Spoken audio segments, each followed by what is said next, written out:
Dailies today. Dailies today. On 99.3 Nigeria Info. Yes, we're back. Let's begin in earnest. We're live on Facebook and on YouTube if you like to watch. Go to our Facebook page, Nigeria Info 99.3, and watch. Drop your comment. You can also go to our YouTube page, Nigeria Info 99.3, and join us there as well. Let's start with the Punch newspaper. Gridlock persists as trucks return to Apapa roads. Now, just to show some balance, and so it doesn't appear as if there's more to it, I'd like to at least thank the Lagos State government for the free flow of traffic in a large part of the metropolis now. We have to admit that. And also for the cleaners, the major roads clean as early as 6 o'clock. That happens. So it's not as if it is bad news all through. But this Apapa gridlock, it appears, is not going to go away. And in governance, perception is key. Perception is key. To carry all stakeholders along, perception is key. Rather than back again at the governor, let me give him a suggestion. This is a crisis point, and he is an extremely busy man. What I would suggest to him, this exercise needs a strong stamp of authority. He should let the task force be headed by the deputy governor, which would also include the commissioner of police and the various, they don't call them service chiefs, like the garrison commanders and so on and so forth. Let him set up a task headed by the deputy governor and go on an all-out war to clear Apapa, this Apapa gridlock. In all honesty, and he shouldn't bother. He should also use, of course, the Western Naval Command commander, and set up a task force at that level of authority to move in and clear this mess.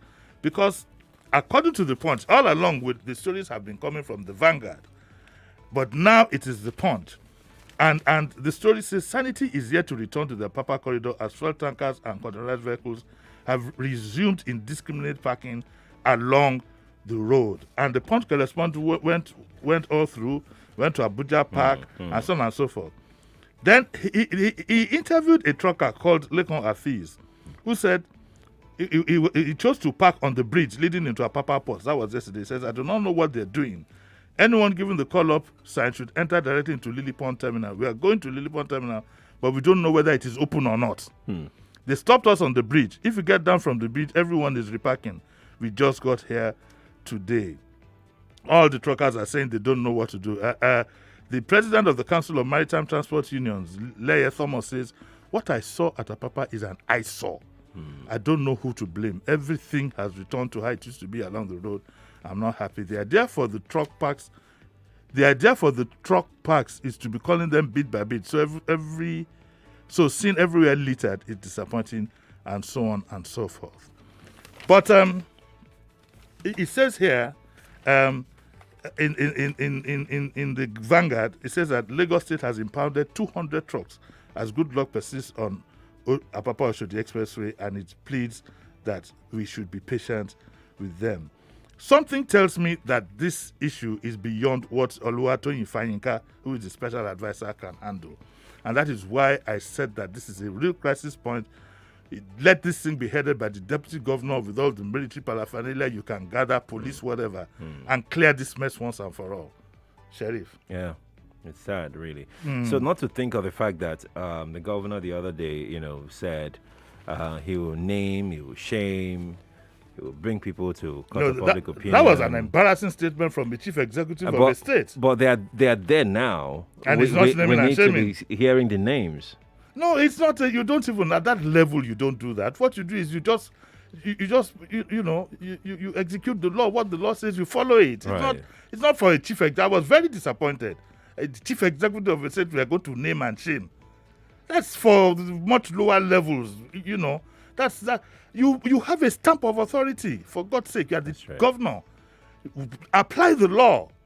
Apply the law and be seen to be applying it. Even a commissioner shouldn't be talking about naming and shaming. I found that quite embarrassing, and I hope that's the last we'll hear of things like that. Right. What it showed, though, is that, and even from his voice, I don't want us to play it again, you can see that he seems to have been completely defeated by the system. If it gets to a point where we start talking about naming and shaming. But like I said, put the deputy governor there, get all the paraphernalia. These people they are ordinary citizens. They are ordinary citizens. Maybe they're not. Are they Malians? Maybe they are powerful citizens. Of course, you know that all of us know what's going on. You know, there's a lot of politics involved. And I keep saying that we should not allow the political ambition of one man sink us in Lagos. We're two men, as it were, because one wants to be elected at all costs, but is facing embarrassment in doing that. And one's political ambition makes that, because there's a geographical spread in all this. Yeah. We know where most of the trucks are coming from. We don't want to go there. We don't want to go there. Someone who has to be his own man. That is where we are going. He just has to be his own man. Indeed. Let's move on. Let's go pick up the Nation newspaper, page 4 of the Nation. Lagos ride begins with 1,000 SUVs. This made our news this morning as well. Yes. So what you have is and this is what it says. The Lagos State government and Choice International Motors rolled out 1,000 SUVs as taxis for Lagos. Fair enough. Though what Lagos needs is mass transit, but fair enough. The part I don't understand is, why is Lagos State teaming up with CIG Motors? Because the government should not be involved in things. It's a completely private enterprise. So they're saying that they're going to have an assembly plant. Why can't GSC Motors get an assembly plant? What's the name of the assembly plant in the east? Is it owned by any government? That's innocent, Innocent, yes. Government shouldn't be involved in because it will be you see, these are the things. This is where complications start from. This is where it starts from. By now, you find these governors going to look for foreign investors. Surely you will find somebody who wants to run this service without government involvement. And they say what it is really is that it's a scheme. Maybe over 5 years, you pay. Any bank can finance that. Access Bank, for example, has a very robust, sorry to run the commercial, but they have a very robust car loan scheme. Car financing scheme, yeah. Car financing scheme. So I like it. I like the idea. Whether SUVs is what you need to run taxis is neither here nor there. Again, it always goes to show why we are always thinking of show business in the things that we do. You don't really need SUVs to run whatever, but that's a matter of choice. But it should be a completely private enterprise. That's just provide enabling environment. Now you're going to start having problems after a while.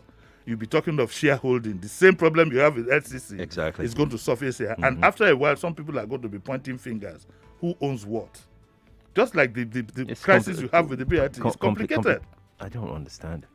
Let's provide the environment. Let it be a complete... I'm sure that there are various companies that would want to run this exercise through. I heard many years ago, for example, that a Japanese consortium wanted to run a fast train service from Lagos to Abuja. Right. And they were going to fund it back to back, everything. The government refused to give approval. They kept saying, "Look, we want to be partners, we want to be a share of this, we want to be a share of that," and that's how it died. This was during Obasanjo's time, I heard.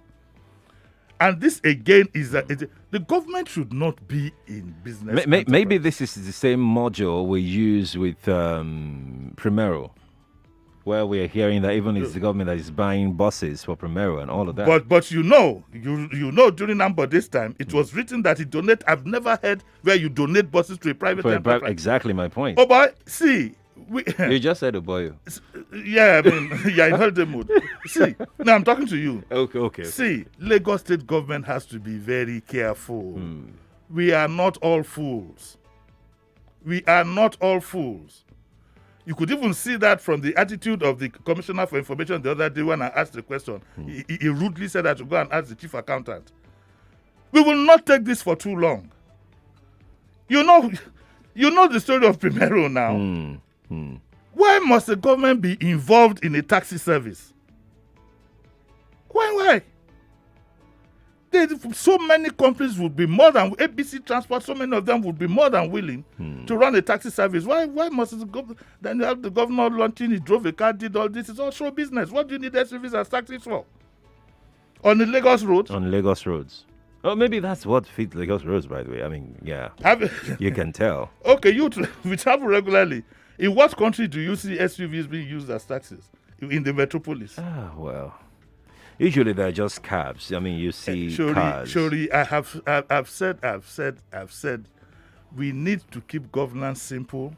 We need to keep it transparent. And those who govern us need to all constantly understand that we are not fools, and one day we will resist this legally. Why do you need come to think of it, though. What do I do? First As of all, look at, taxes, you see, why do you need I don't know SUVs how as you're going to taxis? run a taxi service starting with an SUV. The cost difference, of course. Yeah. You can jolly well imagine. You know, you do understand what Yeah. I'm saying? You can jolly well imagine. Good luck to Lagos. Okay. But they said this is part of the. Let me see. It says according to him, the task of bequeathing a safe, efficient, quick, and modern public transport is a key source of the theme's agenda. The theme's agenda has always been at the forefront, but here it is. It's a city that has no monorail, as hugely populated as Lagos is. I give credit No to the former singular deputy, monorail. to the former deputy god Alhaji Asinatu Ojikutu, who said governance is being run on the pages of newspaper. It's all about hyping. It's all over hyping. And the taxi service is called Lagos Ride. Let's move on, I beg. Let's stay with the Punch. Page 2 of the Punch says Buhari or Shimbajo for vaccination Saturday.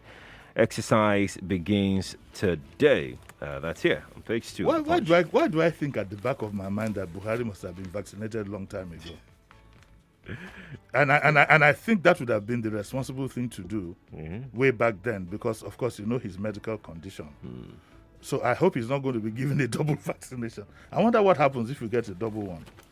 Anyway, what we're going to have is on Saturday, Buhari or Shimbajo to set example for, would be vaccinated, and I hope from them on. But there's a story here that says that it says once strategic leaders have been vaccinated, attention will shift to states where leaders as state governors would be made to take the vaccine in public. That would also include those states, you remember. Mm-hmm. And it said that it says that there will be no vaccine for any unprepared states. That is the NPHCDA says. That's right. Why would you have an unprepared state? It's part of the job of the NPHCDA to move to the states and get them prepared. Well, some governors Kogi State governor, for instance, has no business with COVID in this country. But that's him. What's his name? Bello. That's Bello. Yeah. The people of Kogi want to be vaccinated. They have not said so. In fact, they supported him. In fact, where did you get your they supported? It was at the peak of COVID, at the peak when we had lockdown. No, there's somebody who is listening now that's going to call me after this program. We had people that called in and said, it is the way. You see, we run a very dangerous situation in this country. Yeah. Where you find, that's why I say we must have protocols. In a country where it is when a man becomes governor, he then decides, I want to be called excellency, I don't want to be called, I want to be called comrade governor. We must have protocols where, or somebody says, I'm a Christian, I cannot sign a death warrant, whereas you have that in the Constitution. You see, we must have a protocol that dictates that you cannot impose your personal prejudices on the people. If Bello doesn't want to be vaccinated, I have no problem with that. But surely that shouldn't mean he should block opportunities for other people.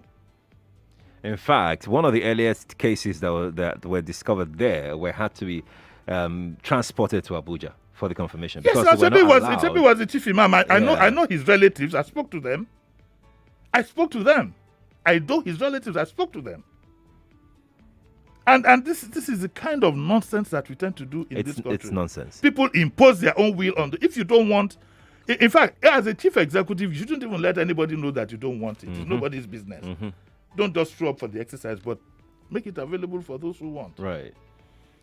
And there's too much control in our lives, by it's the same argument I wanted to put up on the issue of Hajj, that government should not get involved in any pilgrimage. It's a personal thing. Government has no business. In fact, in Hajj now, a lot more people want to go what they call private than go through government. But all kinds of, both in Christian and this, yes, there's all kinds of racketeering going on. It's racketeering, plain racketeering. Why can't the simplest of things in life, why do we complicate them? So I put a post on Twitter yesterday. I put up a post on Twitter yesterday. You know what I said? I said that why do you have to organize some kind of event to hand over these Jangibe girls to their parents. They were doing that yesterday, and hoodlums started shooting in the air, and pandemonium everywhere, chaos everywhere. Why can't you just reunite these kids to their parents? And safe get it over and done with? Why do you have to go back to the school in pomp and pageantry? And why do we complicate things? It is a phenomenon. Look at how much, in the midst of scarcity of funds, look at how much we're spending on publicity because we want to commission a flyover. The flyover has been commissioned today. Why do we Yesterday do that? we commissioned something, we keep wasting money, going up and down, and yet you come back to tell the people that you have scarce funds. Your secretariat was vandalized during the violence, and then because it's innovated, you now start publicizing and making noise and organized an event. Why do we do this? Unnecessary. I wasn't here when the Lagos State government under Ambode launched a helipad in it was a big ceremony in the hospital. Helipad is just a parking lot. Yeah. It's just a place to park. It's just a park. It's all you can. Why? What kind of mentality is this? There is something ingrained in us. We are so ceremonial in the things we do. There is something ingrained with us. We are lazy, and we are lazy, and ingrained in us is this idea to show that look, if you buy cutlasses and wheelbarrow, and you now put ribbon and everything. What is wrong with us? Listen, I was close to the governor once. You get to a meeting, His Excellency has been up all night. Up all night doing what? Doing what? We just celebrate mediocrity. It's not. Why do I even have to know that? Obama goes to bed at 8 o'clock.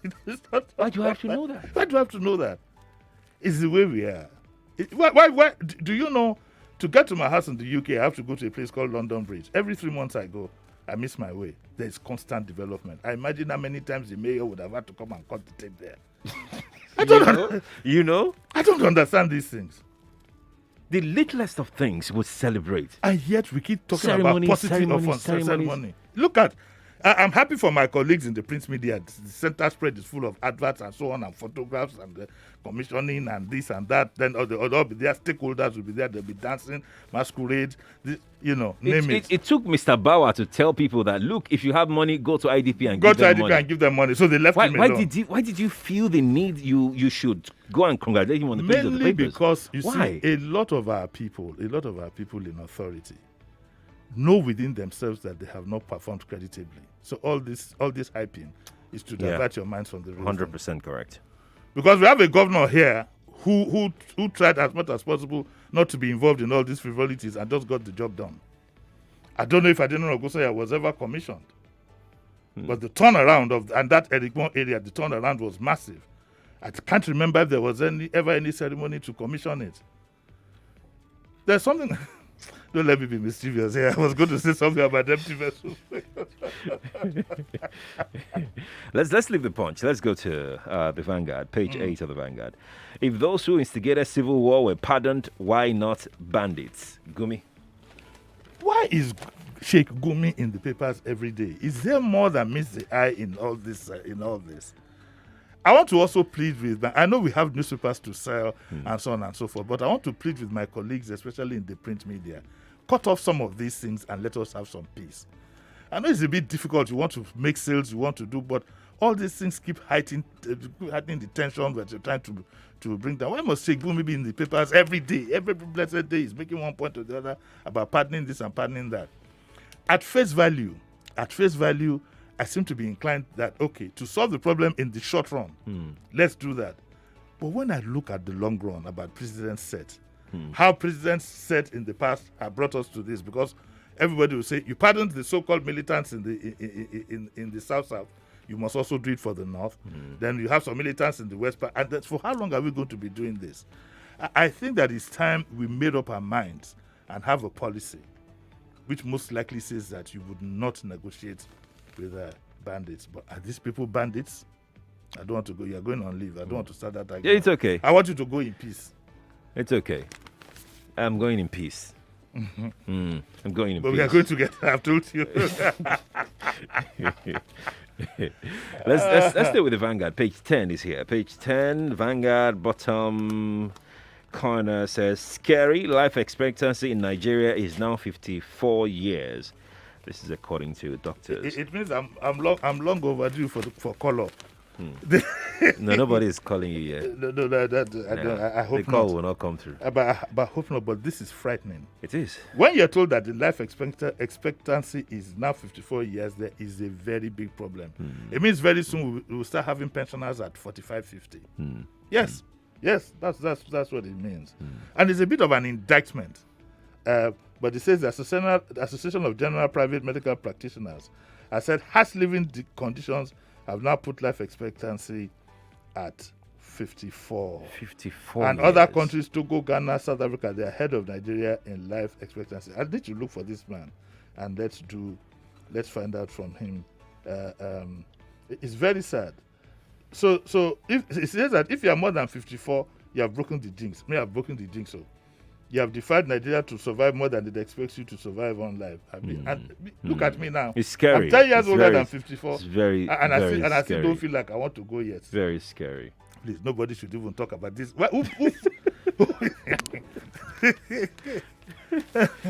Oh boy. Okay, so this is an interesting story. Clubbing with COVID. The Cubana convictions should warn other errant nightclubs and their reckless patrons. Well, this talks about what happened at Cubana nightclub. Of course, you saw the protest. yes. They're going to be prosecuted, which is okay. But go to the social media. Go to my Instagram, for example. There's a particular musician who's been filmed at various parties in which protocols have been defined. And I'm talking specifically of what's his name now? Who is that one? Wasiu Kwam. Kwam. Yes. Okay. There are various videos out there where it shows that protocols, whatever, have been thrown to the wind. Where I'm going, in fact, there's one on my Instagram that has a traditional ruler with the retinue of his wives, all flocking around him, defying COVID protocols. What is good for the goose is good for the gander.